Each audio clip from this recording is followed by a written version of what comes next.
friends, welcome to Shamo's Kitchen. இன்னைக்கு நம்ம recipe super special mutton keema paratha. சாஃப்டான அவுட்டர் லேயர் பராத்தாக்கு ஸ்பைசியான மட்டன் கீமா ஸ்டஃப் பண்ணி சாப்பிட செம்ம டேஸ்டியா இருக்கும்.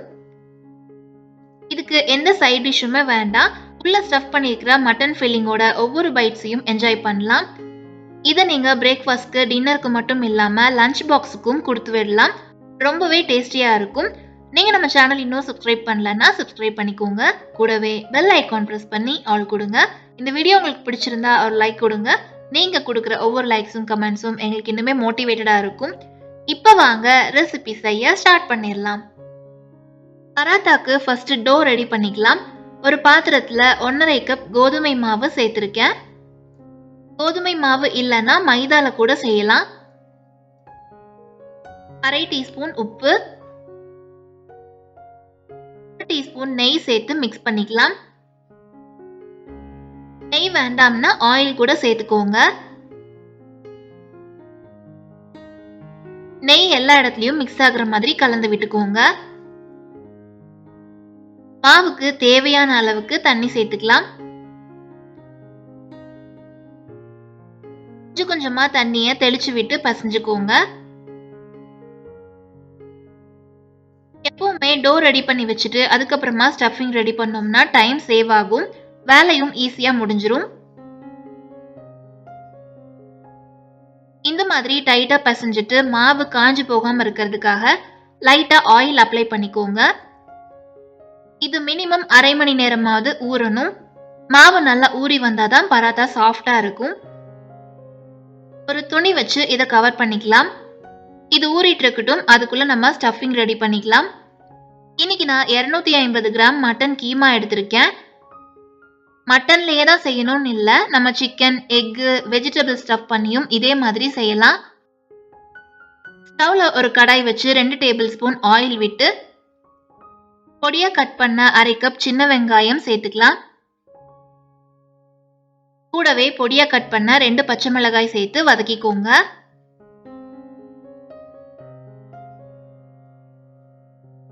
சின்ன வெங்காயம் தான் நல்ல டேஸ்ட் கொடுக்கும். சப்போஸ் இது இல்லைன்னா நீங்க பெரிய வெங்காயம் கூட சேர்த்துக்கோங்க.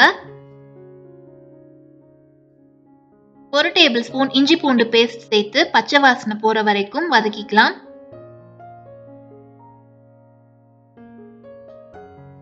அரை டீஸ்பூன் உப்பு ஆட் பண்ணிக்கலாம். இந்த மசாலாக்கு மட்டும் உப்பு சேர்த்துக்கோங்க. ஆல்ரெடி மாவுலையும் நம்ம உப்பு போட்டிருக்கோம். 1/2 டீஸ்பூன் மிளகாய் தூள் ஆட் பண்ணிக்கலாம். பச்சை மிளகாயும் நம்ம இதுல சேர்த்திருக்கோம், ஸோ மிளகாய் தூளை கொஞ்சமா சேர்த்துக்கோங்க. 1/4 டீஸ்பூன் மஞ்சள் தூள்,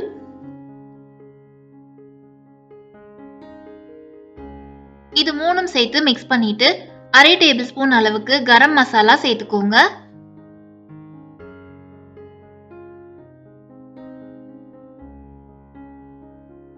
இதே மாதிரி மட்டன் கீமா யூஸ் பண்ணி அவன் இல்லாம கடாய் வச்சு தொட்டாலே நொறுங்கி போற மாதிரி பேக்கரி ஸ்டைல்ல ரொம்ப டேஸ்டியான கச்சோரி எப்படி பண்றதுன்னு ஒரு வீடியோ அப்லோட் பண்ணியிருக்கேன். அந்த வீடியோவோட லிங்க்கும் டெஸ்கிரிப்ஷன் பாக்ஸ்லயும் என் கார்ட்லயும் கொடுத்துருக்கேன். அந்த வீடியோ பார்க்காதவங்க செக் பண்ணி பாருங்க. இப்போ இது கூட மட்டன் கீமாவை சேர்த்துக்கலாம். சில பேர் மட்டனை தனியா வேக வச்சு அதுக்கப்புறமா மசாலா கூட சேர்த்து குக் பண்ணுவாங்க. குக்கர்ல போட்டு மட்டன் வேக வச்சிட்டோம்னா ஈஸியா வேலை முடிஞ்சிரும். ஸோ அதனால அந்த மாதிரி பண்ணுவாங்க. பட் நம்ம எப்பவுமே தனியா வேக வைக்கிறது இல்ல. இந்த மாதிரி பண்ணும்போது மசாலாவோட ஃபிளேவர்ஸ் எல்லாம் மட்டன்ல இறங்கும். மசாலா கூடவே மட்டனும் பிளண்ட் ஆகி குக் ஆனாதான் நல்ல டேஸ்டியா இருக்கும். கொஞ்ச நேரம் வதக்குனதுக்கு அப்புறமா மட்டன்ல இருந்து இந்த மாதிரி தண்ணி ரிலீஸ் ஆகி வரும். இப்படி வர வரைக்கும் வதக்கிட்டு இப்போ இதுக்கு தேவையான அளவுக்கு தண்ணி ஊத்திக்கலாம். மட்டன் மூழ்கிற அளவுக்கு தண்ணி சேர்த்தா போதும்.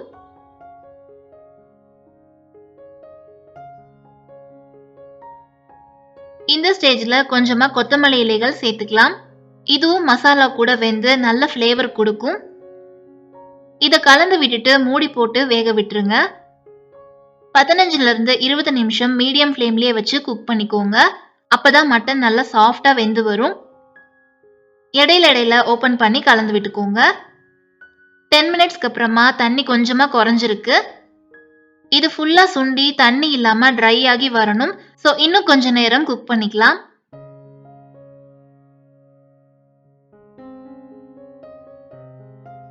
இப்ப பாருங்க மட்டன் நல்லா வெந்து ட்ரை ஆகி வந்திருக்கு. இதுல இன்னும் கொஞ்சம் கொத்தமல்லி இலைகள் சேர்த்து கலந்து விட்டுக்கலாம். ஒரு கைப்பிடி அளவுல பாதி கொத்தமல்லிய ஃபர்ஸ்டே சேர்த்துட்டோம். மீதிய இந்த மாதிரி ட்ரை ஆகி வந்ததும் சேர்த்துக்கோங்க. இப்ப ஸ்டவ் ஆஃப் பண்ணிட்டு ஒரு பவுலுக்கு மாத்திக்கலாம். மணக்க மணக்க மட்டன் கீமா மசாலா சூப்பர்பா ரெடி ஆயிருச்சு. மாவும் இப்ப நல்லா ஊறி இருக்கு. இத மீடியம் சைஸ் உருண்டைகளா உருட்டிக்கலாம்.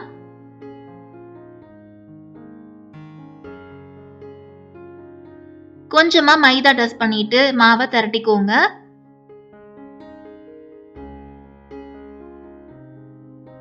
ஸ்டஃப்டு பராத்தாங்கிறதுனால மெல்லிசா திரட்டாம கொஞ்சம் திக்காவே திரட்டிக்கோங்க. அப்பதான் ஸ்டஃபிங் வெளியே வராம இருக்கும்.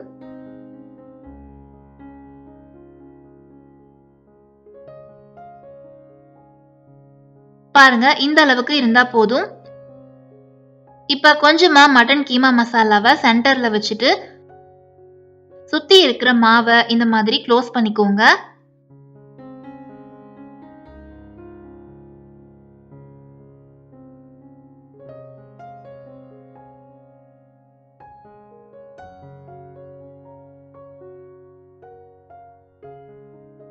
இந்த மாதிரி பண்ணிட்டு மறுபடியும் லைட்டா திரட்டிக்கோங்க.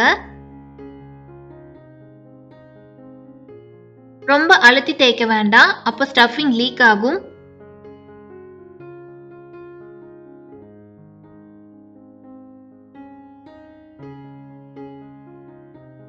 இந்த மாதிரி திரட்டிட்டு சூடான தவால போட்டுக்கலாம். மேல கொஞ்சமா நெய் சேர்த்துக்கிறேன். நெய்ல பண்ணும்போது நல்ல டேஸ்டியா இருக்கும். உங்களுக்கு நெய் சேர்க்க விருப்பம் இல்லைன்னா நீங்க ஆயில் கூட சேர்த்துக்கலாம்.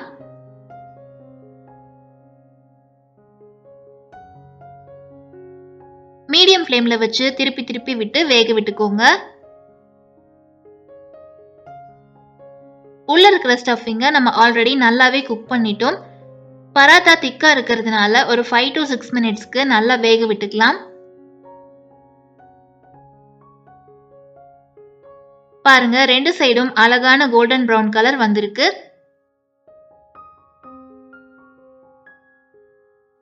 இதே மாதிரி எல்லாத்தையும் செஞ்சு எடுத்துட்டு லாஸ்டா கொஞ்சமா நெய் அப்ளை பண்ணிட்டு சர்வ் பண்ணிக்கலாம். சூடா நல்ல ஃப்ளேவர்ஃபுல்லான மட்டன் கீமா பராத்தா ரெடி ஆயிருச்சு. மேல சாஃப்டான லேயர் பராத்தாவோட உள்ள ஸ்டஃப் பண்ணியிருக்கிற மட்டன் கீமா மசாலா சாப்பிட அல்டிமேட்டா இருக்கும். சைட் டிஷ் எதுவும் இல்லாமயே இது சாப்பிடலாம். 1-2 பராத்தா சாப்பிட்டாலே நல்ல ஃபில்லிங்கா இருக்கும். நீங்களும் இதே மாதிரி மட்டன் கீமா பராத்தா வீட்ல ட்ரை பண்ணி பாருங்க. ரெசிபி பத்தின ஃபீட்பேக்கை மறக்காம கமெண்ட்ஸ்ல சொல்லுங்க. வீடியோ பிடிச்சிருந்தா ஒரு லைக் கொடுங்க. சப்ஸ்கிரைப் பண்ணி சப்போர்ட் பண்ணுங்க. Thank you all.